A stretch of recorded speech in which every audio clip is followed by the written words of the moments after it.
Hi, and welcome back to the Flow Show. I'm Joanna Turner, Intuitive Business Mentor.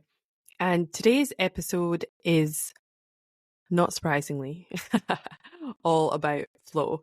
Now, the very first episode of this podcast was also all about flow, but that was part one. And I felt like I focused more on what I call microflow or the flow state, which is that hyper-focused feeling that you can get into when you're concentrating on something or doing some sort of extreme sport or that kind of thing. You know, when you're in the zone, right? But it can often last for some hours. It might last a day. It might last a couple of days, but it doesn't really last longer than that usually, unless you're trying to, write your dissertation at the last minute and you have a week to do the whole thing in. But that's kind of the energy of being in the zone that a lot of people are chasing and want to be in. What we're going to talk about is macro flow.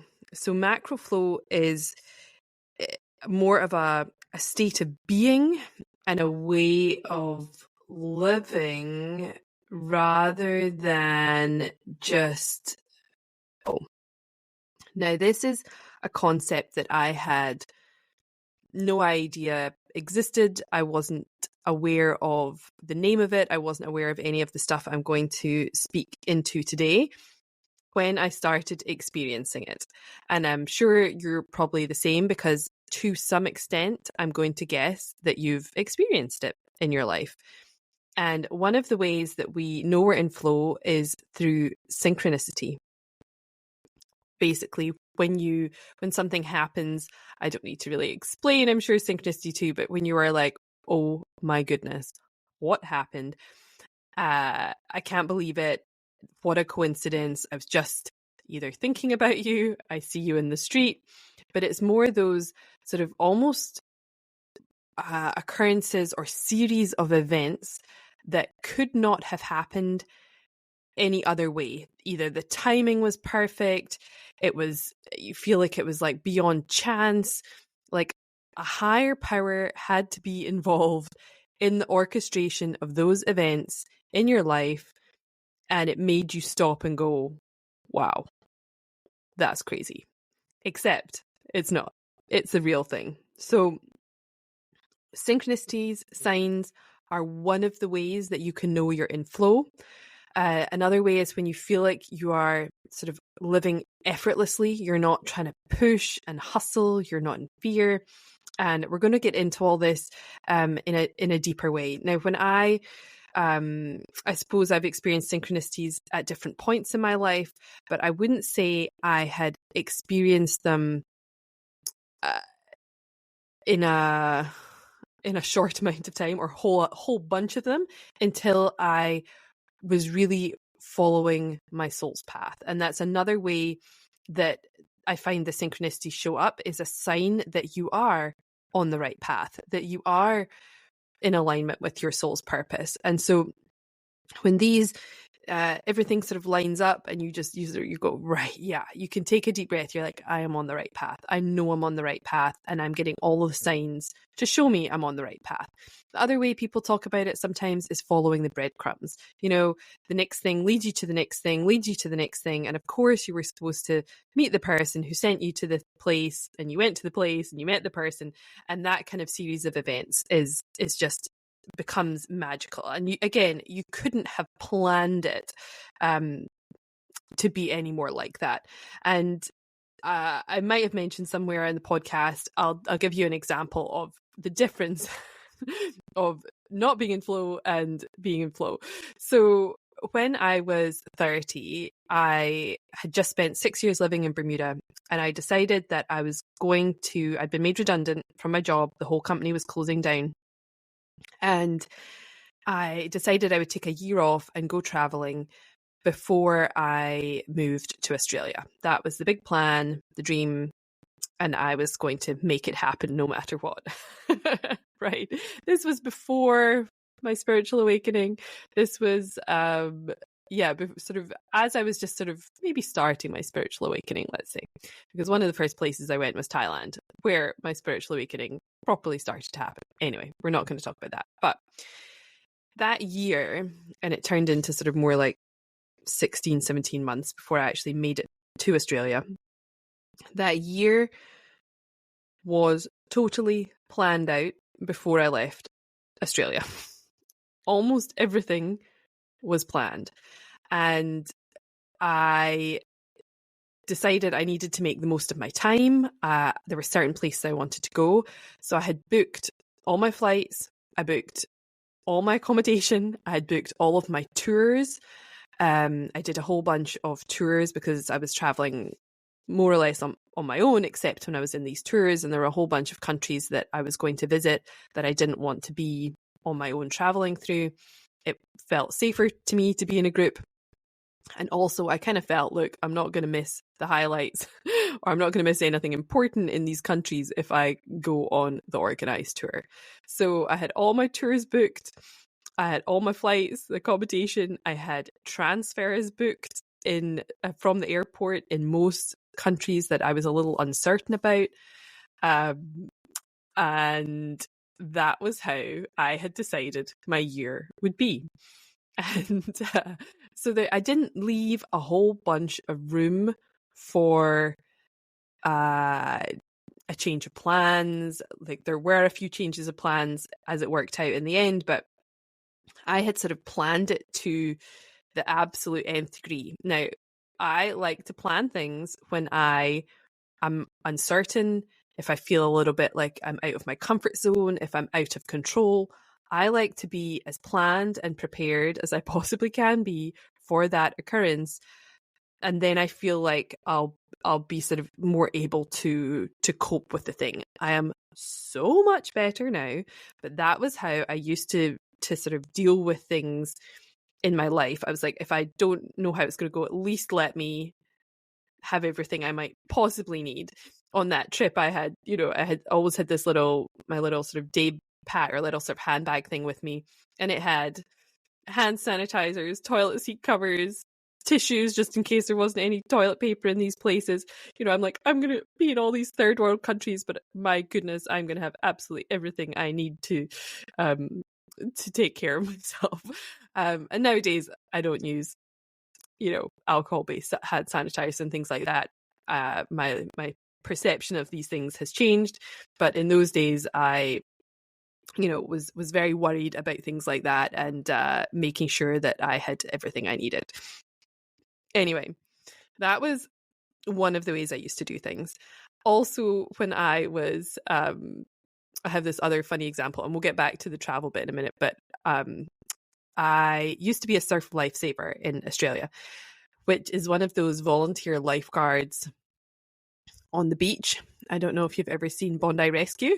So I was not one of those guys in blue. They're professional lifeguards. If you've seen Bondi Rescue, they're paid guys that are there 7 days a week, all day. And they are helped by volunteer surf lifesavers. They are in red and yellow outfits on the beach. If you have ever been to Australia, Bondi, any of the major beaches in Sydney, you'll see surf lifesavers, volunteer organisation, and you sort of give up, I think it's a minimum of 35 hours a season to be a volunteer and spend your time on the beach, looking out for people, rescuing people, helping with lost children, cuts, scrapes, but also pulling people out of the water if there's an incident, all that kind of stuff. It's a whole nother story, but I used to do that for I think I did 5 seasons, and I was vice captain of my little patrol on Coogee Beach in Sydney. Very chuffed with that. Loved it. Anyway, in the training for that, it was a 6 weeks intensive training. I was not particularly fit at the time.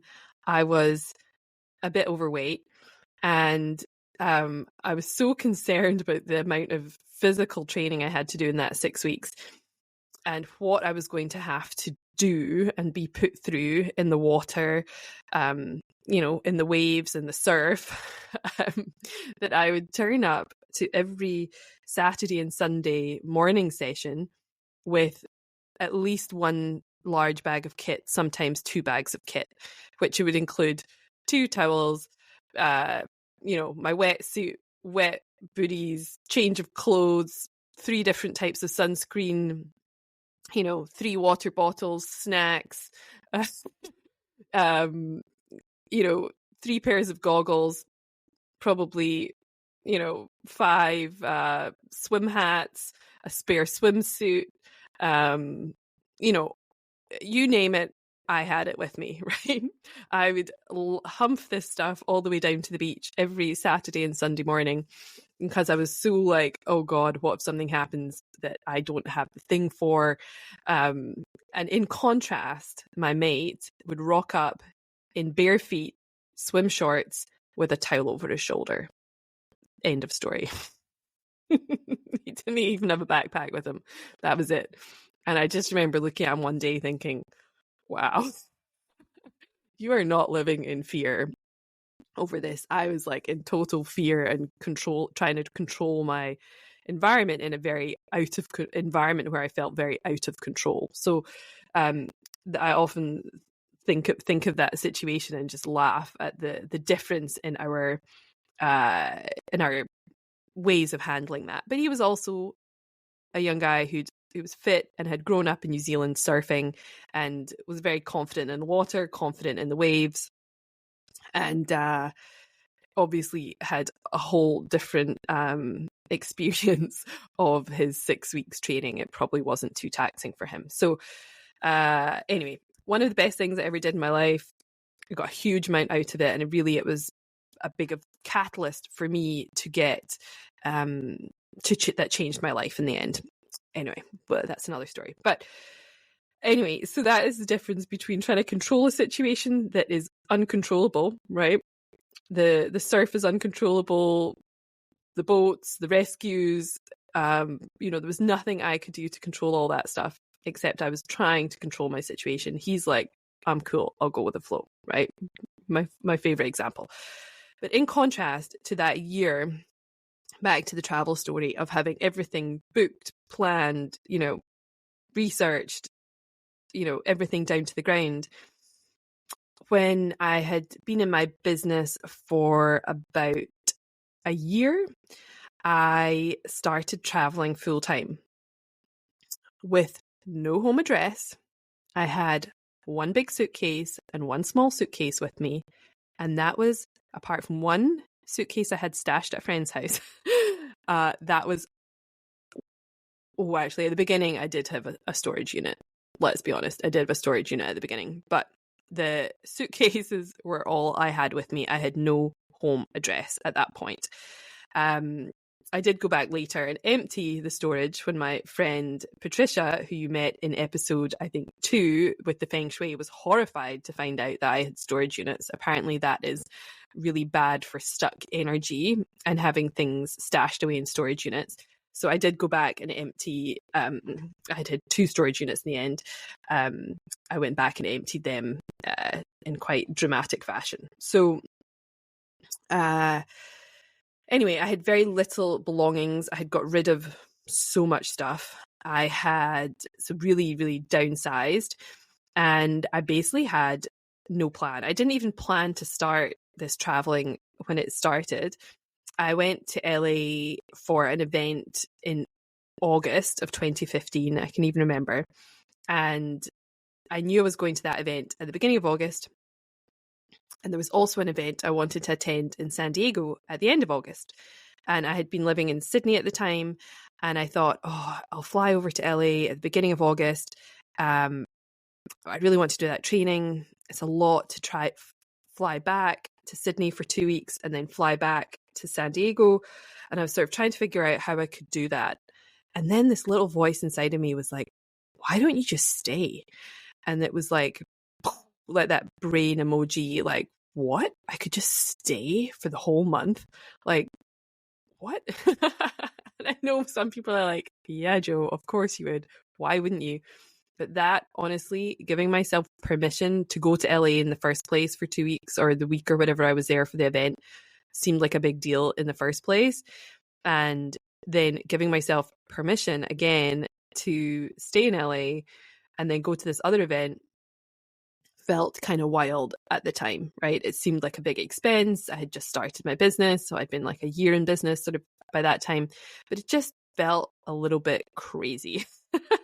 Very out of my planned mode that I usually did things in. And so that first month I came back, and with a couple months later, I was going in September, I was going to Italy.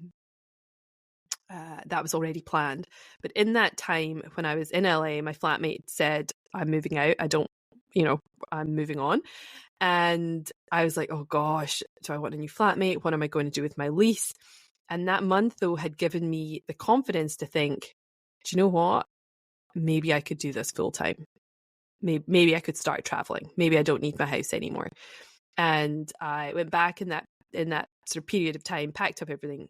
And then as I sort of handed my keys back, had the place cleaned, I basically got in, I think I gave my car to a friend for a while. I was like, I don't know when I'll be back. See you later. I'm off to Italy.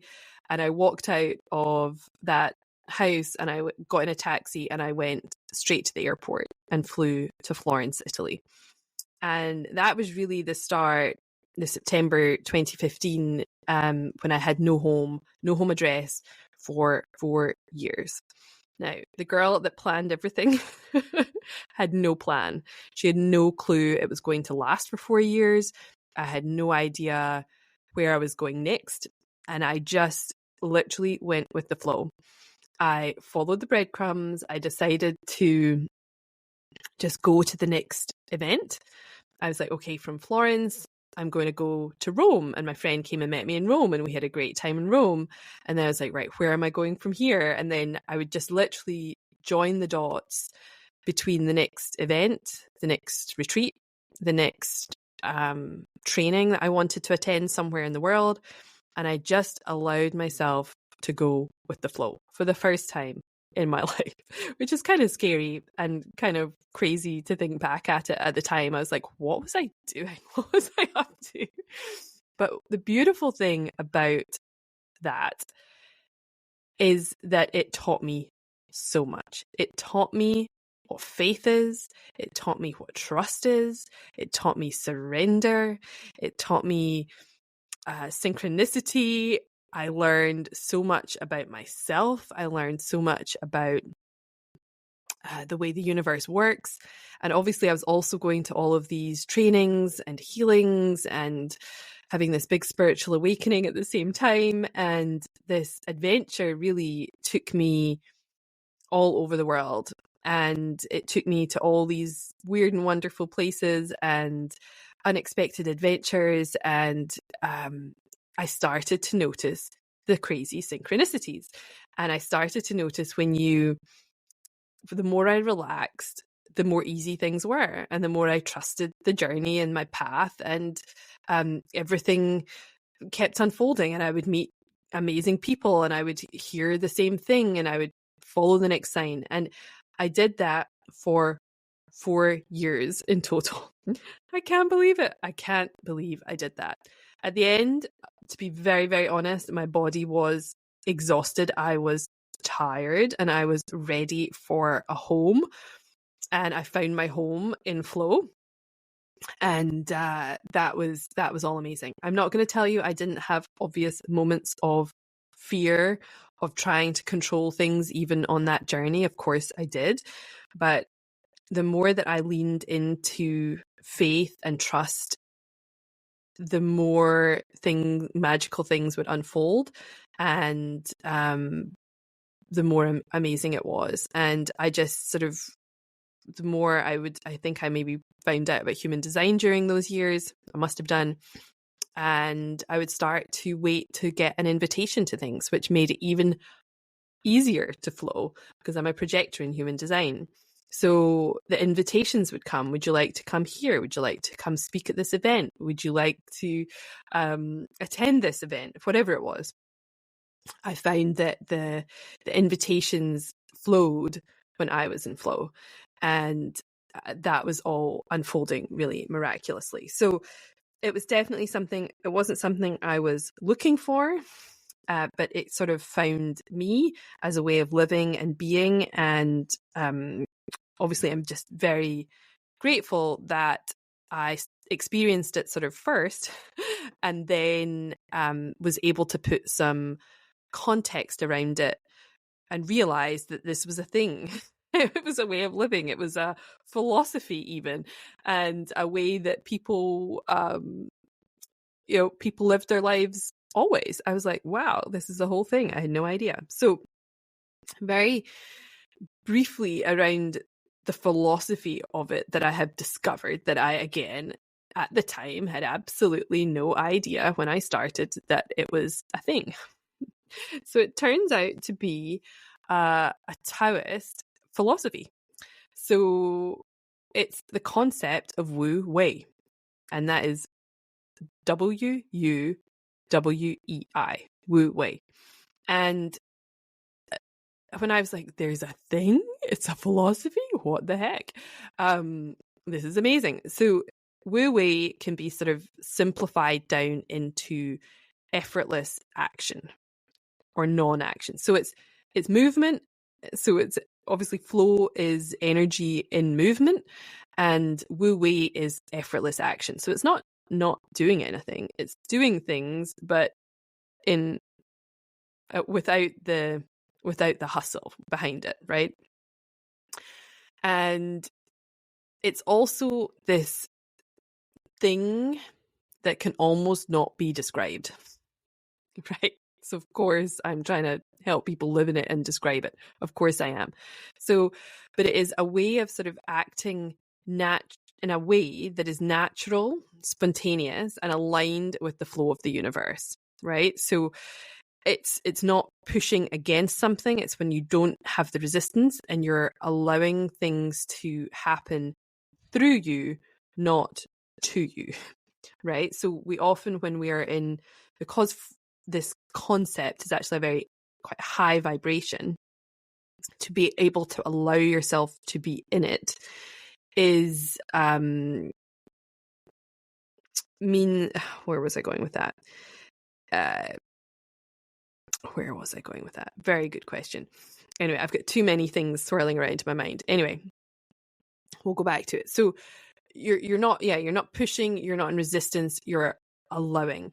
Oh yeah, I remember what I was going to say. So it's going from this sense of, it's not, so when we're in victim consciousness or in those lower density frequency energies, we think things happen to us, right? The events of our lives are happening,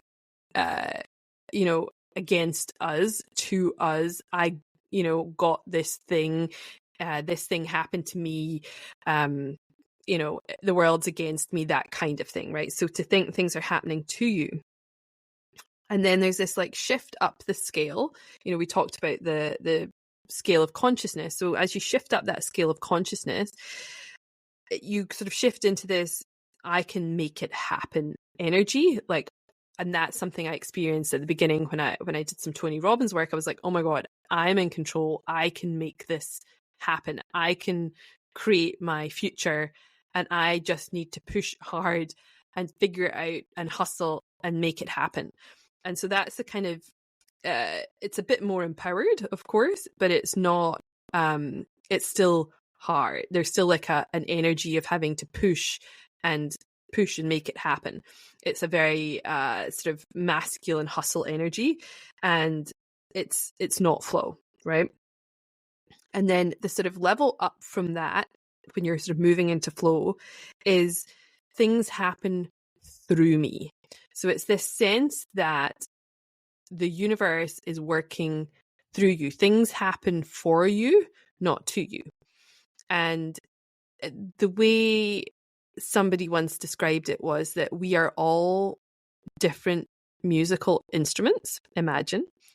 And when the energy is, the universal energy is played through us, it has a different outcome, but it is the same universal energy working through all of us.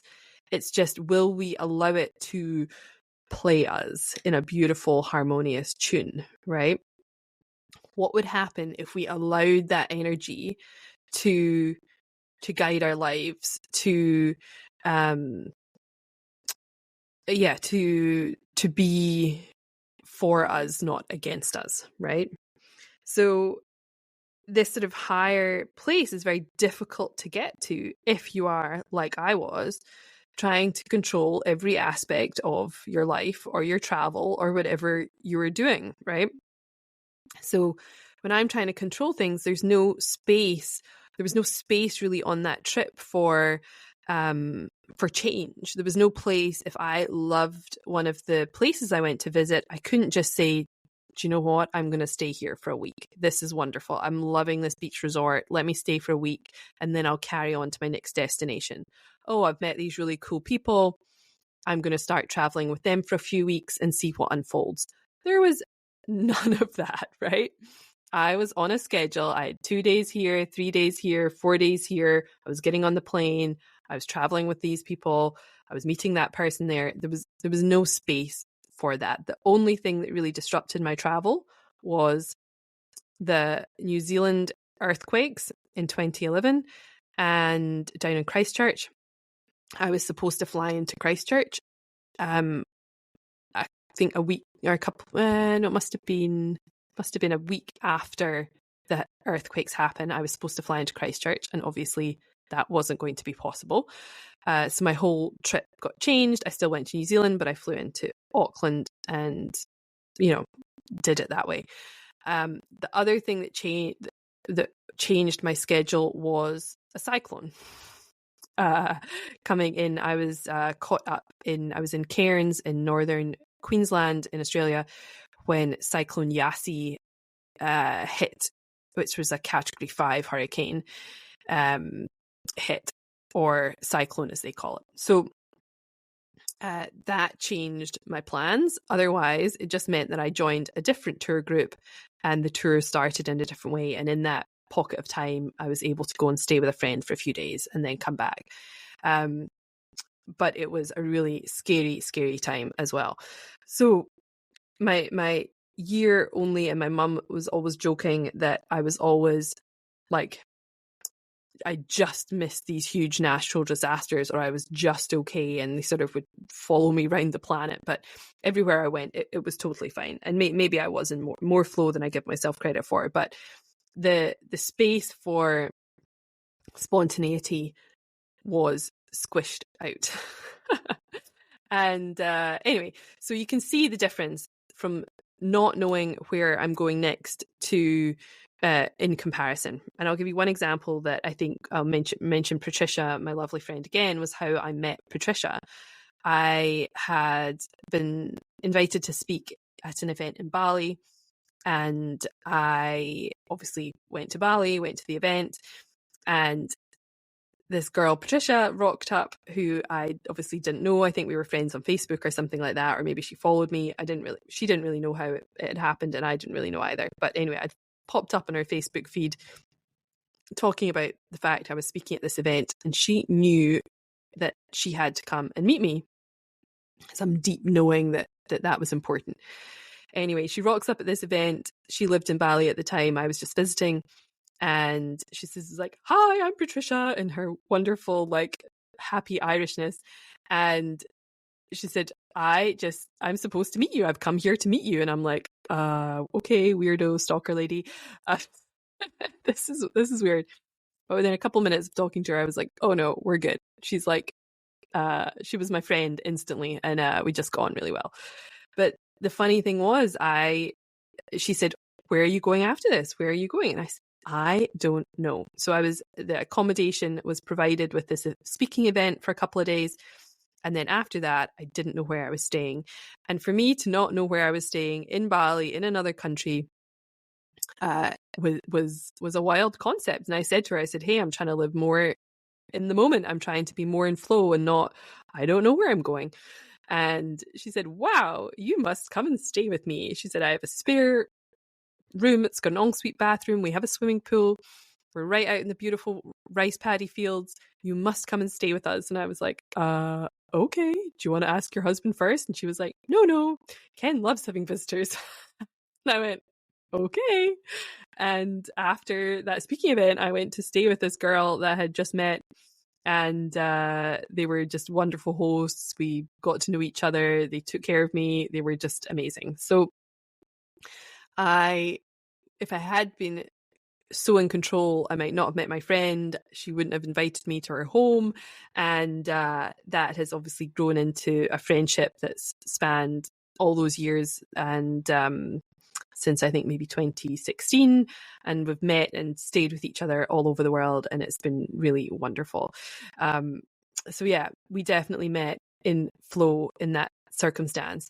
But the difference, you can obviously see the difference between me allowing the world to deliver my new bestie, and have a wonderful experience staying at somebody's house, versus if I had all of my accommodation booked for the next 3 weeks while I was in Bali or whatever, the same magic would not have unfolded. So okay, so there's definitely so with this concept, the Wu Wei, it's feeling like the energy, just allowing that flow to come through you. It's about being authentic to yourself, and sort of allowing, not really allowing external pressures or expectations be depending how you live.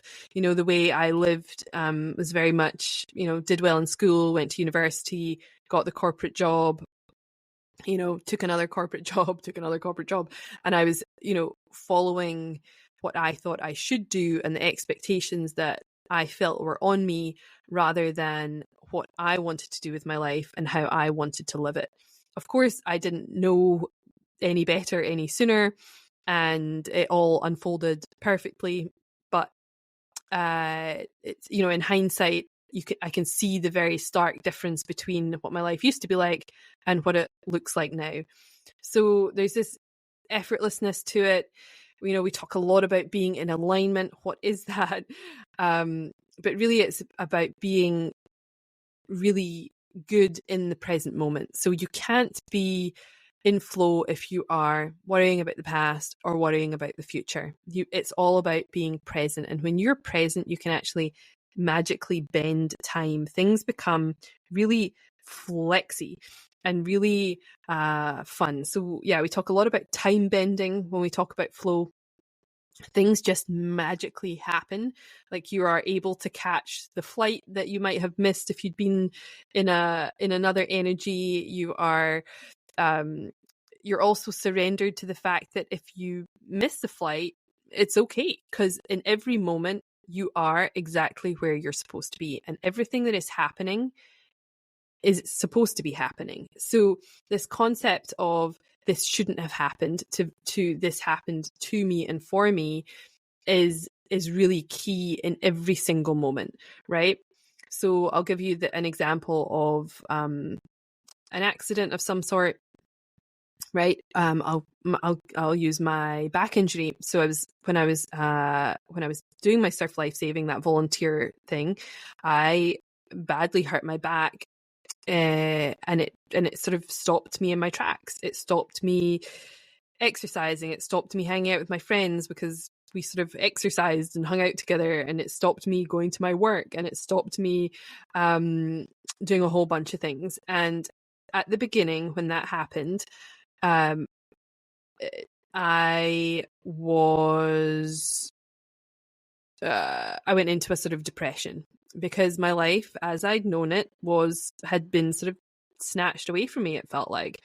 And I was spending all of my time trying to sort of heal and rehab myself, and, or feeling sorry for myself, and felt like I lost my community, my friends, and a whole bunch of things, because I just wasn't able to keep up with them. I wasn't able to do the things that I used to do when I was with them. So that was a really tough time for me.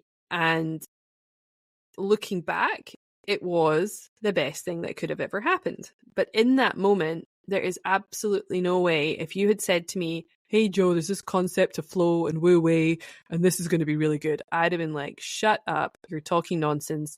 This is crap. I'm in pain. I'm in, physical pain. I'm emotionally in pain. My work is, I'm unable to work, and they're angry at me. And the whole thing was just felt horrible. And I felt like I did feel like a victim, and I went into victim mode because I was upset and angry and depressed, and I was even feeling like a victim at work. I had to get like my desk sort of adapted and all this kind of stuff, and a different chair and all this kind of stuff at work to try and help manage the pain.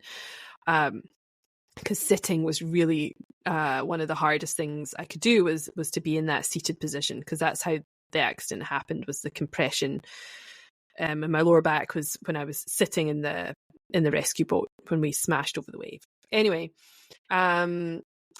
looking back, I can see it as a massive catalyst for a change in my life. And had I not had that pause in my life, I would have carried on with my busy life. I would have just carried on.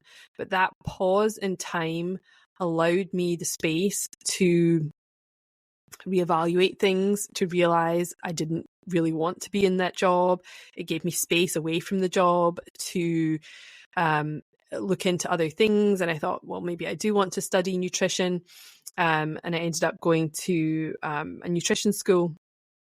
But I wouldn't have found that, and that was my entryway into the coaching world, had I not had the wake-up call, the accident that sort of pushed me in that direction. So with hindsight, I think most of us can look back and see that the worst things that happened to us had some gold in them. There was some sort of wake-up call, something wonderful came from that thing that you would never have imagined at the time. I'll give you a crazy family example that just popped into my head. So in the Second World War, my great uncle Billy was in the Navy, and his ship was torpedoed off the coast of South Africa. So he escaped out of a porthole in only his pajama bottoms and the watch he was wearing that his dad had given him for his 21st birthday. And he was a young man, torpedoed, and the boat was sinking. When he jumped out of the porthole, he was expecting to hit the deck below him. There was no deck. He ended up just in the water. So as you can imagine, that was a massive shock to the system. It is, you could say, the worst thing that had ever happened to you, to be sort of off a sinking ship. He managed to somehow, I'm guessing it was a lifeboat, I don't know exactly this part, but they managed to get into some sort of raft. I don't know if it was debris or a lifeboat or something like that.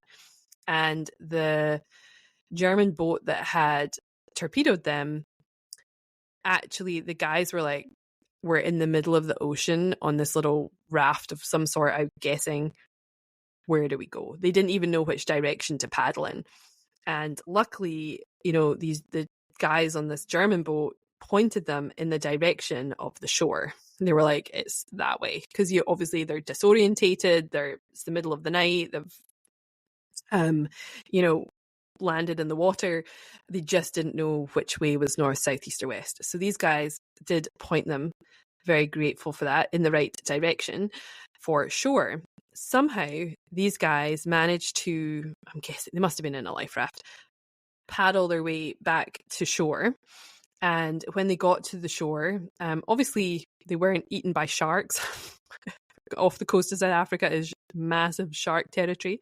So they somehow managed to survive that, survive the torpedo, the sinking, warship, survive the shark-infested waters, get to shore, and they were picked up, taken to hospital for, hypothermia, injuries, all that kind of stuff. And when he was in hospital in Cape Town in South Africa, he met and married his nurse. So the South African nurse that was taking care of him became his wife. So while you would imagine that obviously some of these events, you couldn't imagine a more sort of horrific tale or scary thing to happen. Obviously, he was very lucky to be intact and all the rest of it. But he ended up meeting his wife. What are the chances, right? So I would guess for him, looking back on that, he would be able to say, yeah, the what I thought was maybe the end of my life or the worst thing that was happening was, a brilliant redirect by the universe. So all of that is to say that the idea is that whatever is happening to you is supposed to and is happening for your good. Now, that doesn't mean that, quote unquote, bad things aren't going to happen to you in the future, but it's a sense of how quickly in that moment, instead of going into victim, blame, shame mode, how quickly can we go into, okay, this happened, now what? What am I supposed to learn? What good is going to come of this? What's happening? So instead of being in resistance to the thing that's happened, we accept it. It's a form of surrender, allowing, okay, this has happened, and sort of it really lets you move on from something much faster. It lets you accept something, you get the learnings, and hopefully you don't have to repeat the situation that you found yourself in again, if you're able to get the lessons and the learnings and all that kind of stuff. Of course, we're not bypassing, we're not saying don't, grieve something, feel the feelings, whatever, absolutely do that. But when you get to a sort of more practice level of this, then you stop being so bothered by things. You are letting go of your control over things that you can't control. So if I'm traveling, I feel like I enter, I'll give you another example is when I'm traveling, I feel like I enter a sort of portal and I relax into that portal and I just say to myself, I'll get there when I get there. There is nothing I can do to really change the outcome of this. If the plane is delayed or something happens, I just assume it's supposed to happen and I don't fight it. So it is this sense of, everything's okay. If I have an unexpected layover somewhere, I'm supposed to be there. I am supposed to, maybe I'll meet somebody, maybe something will happen. Maybe I also dodged a bullet had I got on that next flight.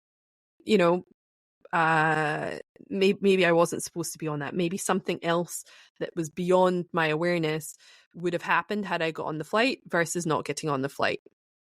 So it's this faith in something higher that is positive has sort of, they're in control.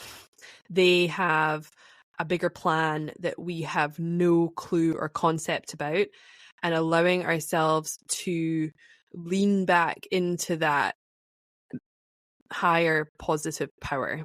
You can call it whatever you choose, God, Spirit, Allah, Buddha, whatever. But without the faith in some sort of higher positive power, it's almost impossible to surrender into flow. And so that is that's really clear to me. The more I have faith, the more I trust. I don't panic when things go quote unquote wrong. I just don't worry about things so much. I'm like, of course it's happening. Of course it's going to be okay. Of course I'm going to get to my destination whenever I'm going to get to my destination. And for instance, I trust that if somebody cancels on me, or if I have to cancel on somebody else for some reason, if it's a call or a podcast episode, I just trust that the interview will come back around at the right time. If I have to cancel for some reason and it's in my highest and best to cancel, I trust that it's in the highest and best for the other person that I'm canceling on as well. And more often than not, when I get into that energy, that mindset, if I do have to cancel, which I don't often do, I I try not to. I try and obviously keep any commitment. But if I had to cancel something, the other person goes, "Oh my gosh, that's so much easier for me. Thank you." Or, "Oh yeah, my day was already hectic. Next week is easier. Brilliant. Great." And so I find that whatever is in my highest and best is in the highest and best for all. And that is the intention that I set with this. Now, it's easier said than done. There's a whole bunch of things, obviously, that make us want to control things, that make us want to be in charge, that make us think we know better than the universe, God, spirit. And, we want to try and control things, right? Obviously, I am no stranger to wanting to try and control things, but it's kind of ridiculous, right? Do we actually think us as these little beings have more control over the outcome of things than the universe, than this bigger, higher power? It's almost laughable to me to think that I can control anything. Like, I have no idea who's going to listen to this. Absolutely none at all, right? Nobody could listen. 10 people could listen.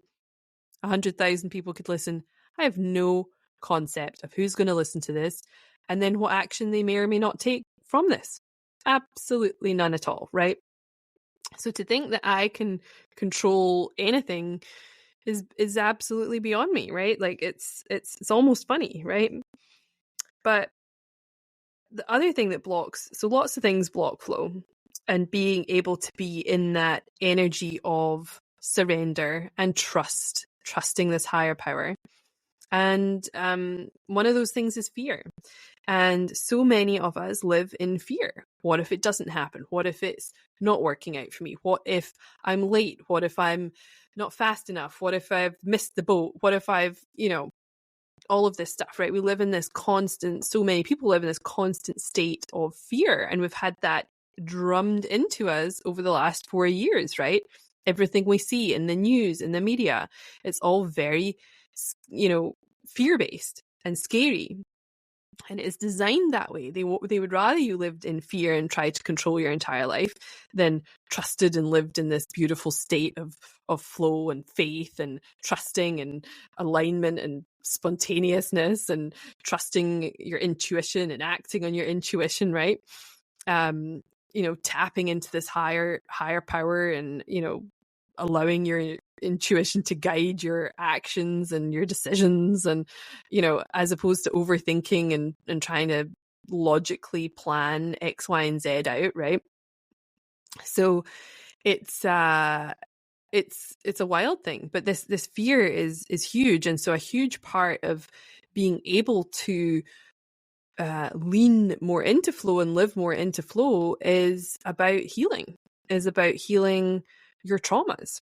Trauma blocks flow, right? So all of these little things, big things, big traumas, little traumas can block our path to flow and really living in this place of love and trust and embodiment. And obviously, if you sort of weigh up the two, it feels easier. Flow is amazing. It's about accessing infinite possibilities and like I said, bending time. So another really cool example of bending time, I was once on a flight with had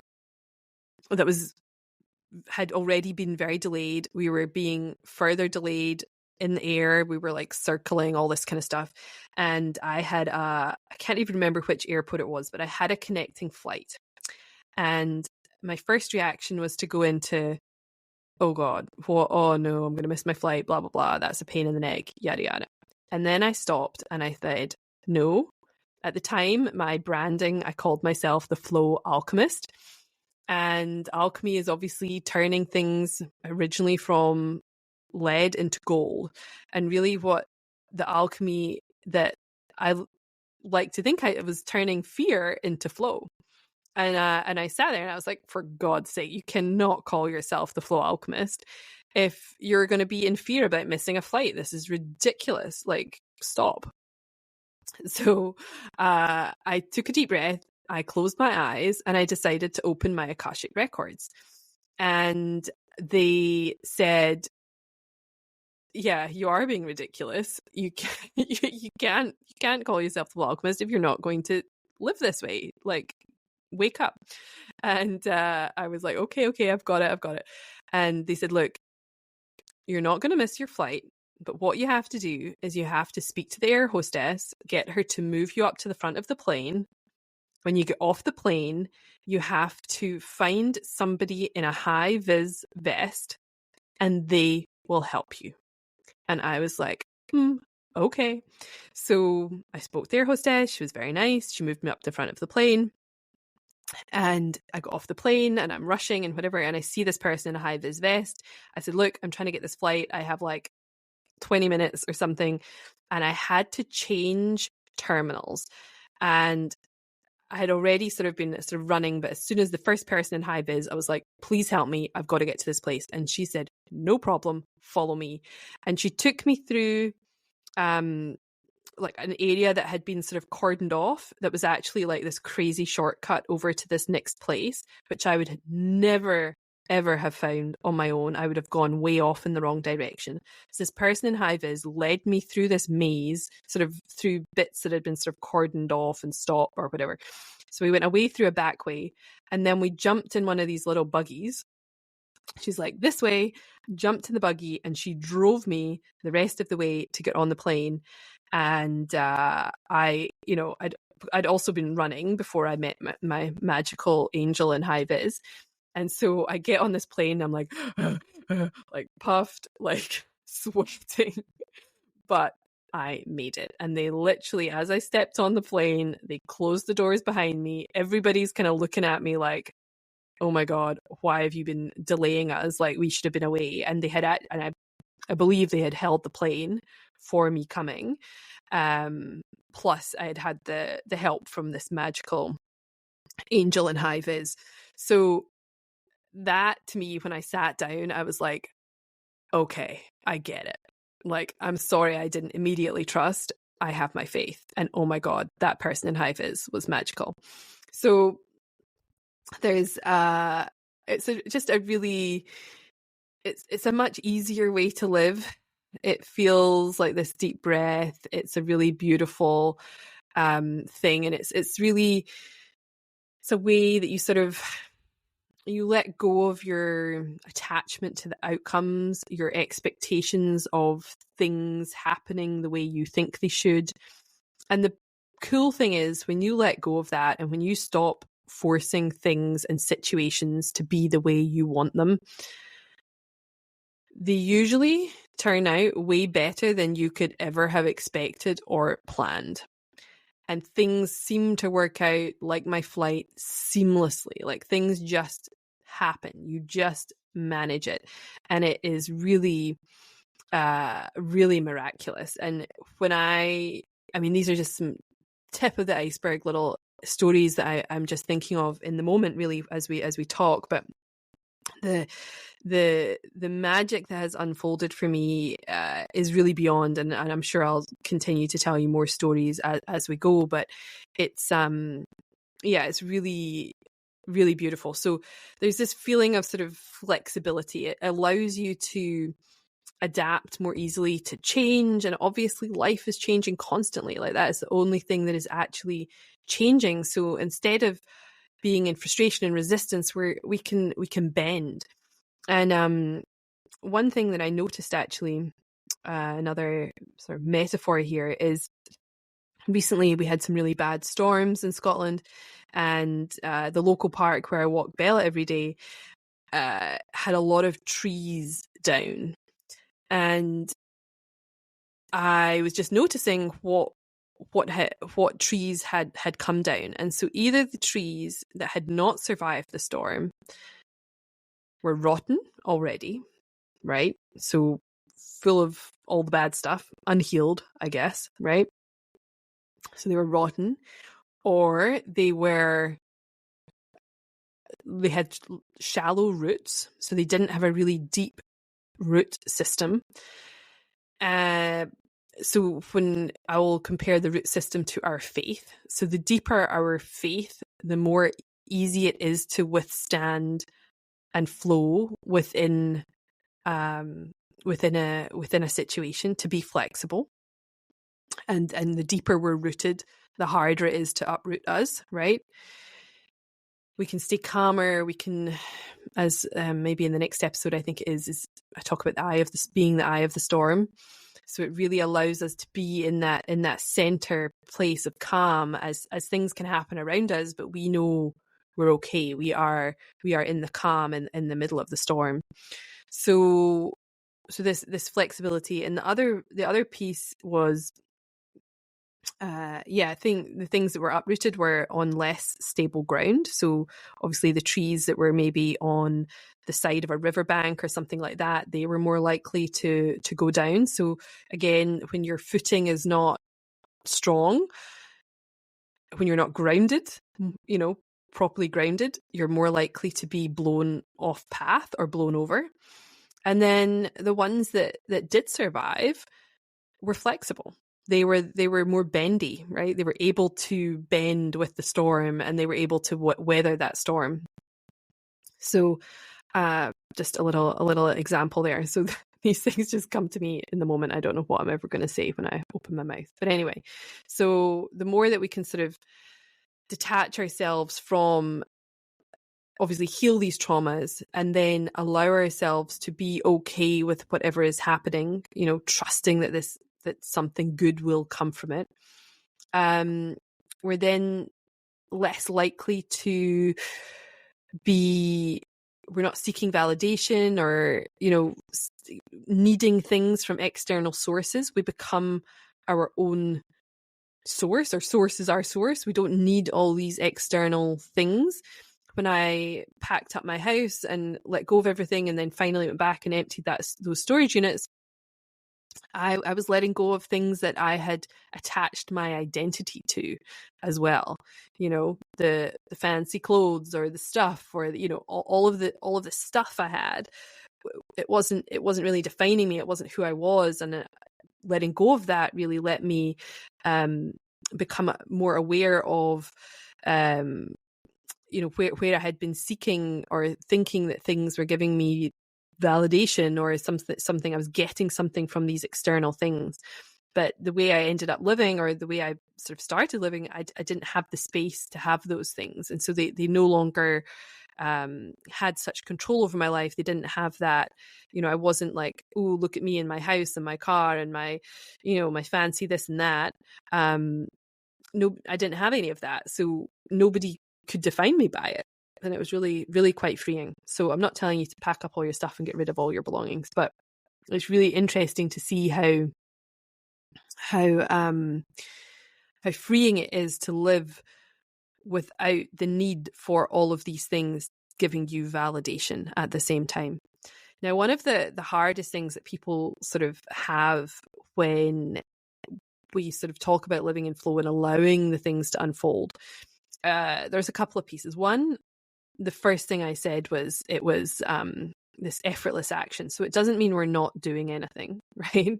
That's the first thing. So surrender, I like to call active surrender. It doesn't mean you're lying on the sofa just waiting for life to show up. Like you're still doing things, and you're allowing yourself to be in the flow of life. It doesn't mean you stop taking any action, but it's more about taking aligned action rather than what you think you should do or be, right? So maybe it comes from an intuitive spark. Something comes to you in a meditation when you're out walking, this idea, this little seed, and that is the thing you're supposed to follow, and that thing will be effortless and it will have some sort of great outcome, instead of the forcing and the pushing and I should do this and I should do that and I definitely should do that other thing as well, right? Thinking that they are going to give you the outcome that you want, when in fact, if you had, stopped for a moment, sat in meditation, been present, came back to yourself, you would know that there was something else you could do that was probably, allow you so much more, So the concept I like to call, I came up with it myself. You're welcome. It's called flow motion. Not slow motion, but flow motion. So flow motion is the art of slowing down to speed up. So, which allows us to take this effortless action, right? It's the opposite of like push, push, push, hustle, hustle. So slowing down seems so counterintuitive, and you're like, no, Joe, that's not the case. But if you slow down for a moment, if you can be present, if you can take the time to meditate, visualize, come back to that place of center, be in the void of time and space, then that's where the magic unfolds from. And then the actions you do take from the inspired place that come to you in these moments, they're the things that move exponentially. They move the needles. That's when your infinite possibilities open up and become really, really exciting. And it becomes this like magical way to live. And the other thing that people find obviously really difficult sometimes to trust in something higher, which I understand, but the more that you work on healing your hurts and your traumas and your fears, the more you're able to trust naturally. So that's a big part of it. So we're definitely not bypassing our healing by being in the flow and being all like, oh, I just chill and go with the vibes. It's not that. It's really an active healing, active healing. And it allows you to sort of stop trying. You don't have to try so hard because you know it's going to work out anyway, and you know the situation you're in is the one you're supposed to be in at the moment, and there is some beauty in it, right? Again, look back at those past moments and you'll see the gold that came from them. And I know that is so hard to say, and people sort of get mad at me because they're like, well, somebody died or somebody got cancer or something happened, and and I understand that. I totally get that. It's and I'm not trying to sort of, again, spiritual bypass these things, but often you'll find that people when they have had cancer and it can be the catalyst to completely change their life, right? They realize that they were living out of alignment or somebody else's dream or some sort of lifestyle, and that thing is the catalyst that does change their life and allows them to go in a completely other direction, right? So if you really sometimes might have to look for it, right? It might not be obvious at first, but if you look back, you'll be able to sort of join some of the dots that have happened since that thing and find the beautiful gold in it. So yeah, and the other piece that people get really sticky about are, well, Joe, what if I want to work towards what I want and I'm not going to just wait until it happens to me or through me or let the universe dance through me? If I want the thing, I'm going to go and get the thing, right? Do I have to surrender my desires too? Are you kidding me? And so I get that. I understand that. I have my own preferences and desires.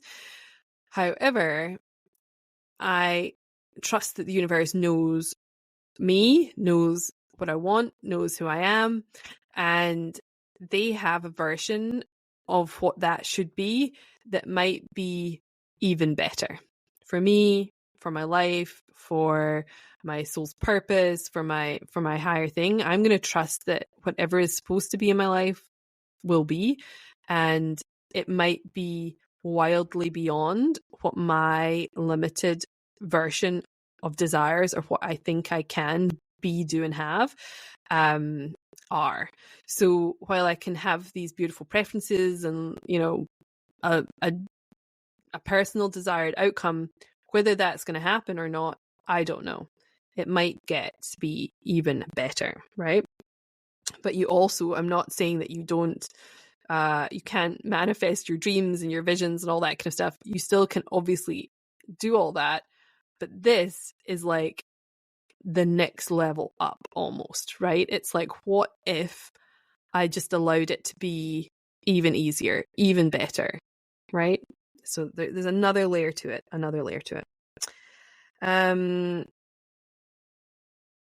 Yeah, so really these pieces of the puzzle, when we talk about the trust and surrender, it's about a radical acceptance of every moment, right? Every moment is how it's supposed to be. Every moment is perfect. And the more that we can deepen into that, the faster everything else unfolds, right? Because the resistance disappears. All right, so let's see, what else did I want to say? So yeah, so some of the ways to feel more in flow, you want to trust, be in acceptance, and do your healing work, and then also and move and follow the current of energy that is your is the most exciting thing that you can imagine. So if you're when you're inspired to do something, when you have these intuitive hits, divine downloads, trusting them, following them, acting on this like thing that will bring you the most joy and the most excitement, and doing that. So you end up in that. And yeah, so a huge amount of it is clearing your traumas, doing this deep inner work, pushing your comfort zone a little bit, right? Like following these divine downloads and nudges gets you out of your comfort zone, right? They really allow, they sort of open up another angle for you. So even I find going out of my routine allows flow. So if you just go, home, work, gym, home, homework, gym, home, homework, gym, home, same supermarket, same place, you're in a small controlled loop of life. Some things might happen. You could meet somebody at the gym, or some things, obviously there's still some space for magic to happen. But if you can sort of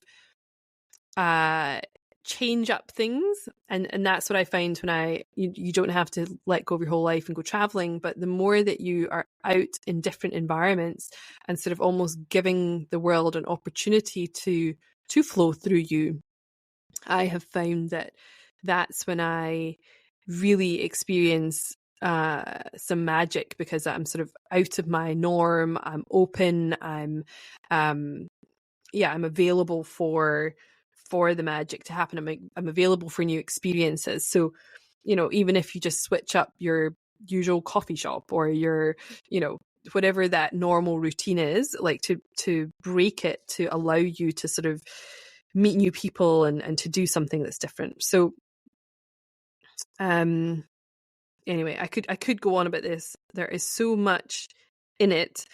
But that, I think we'll just leave it there. It is, we have barely touched the tip of the iceberg with this, but I feel like I could be talking about it all day. So I think you get what I'm trying to say, I hope.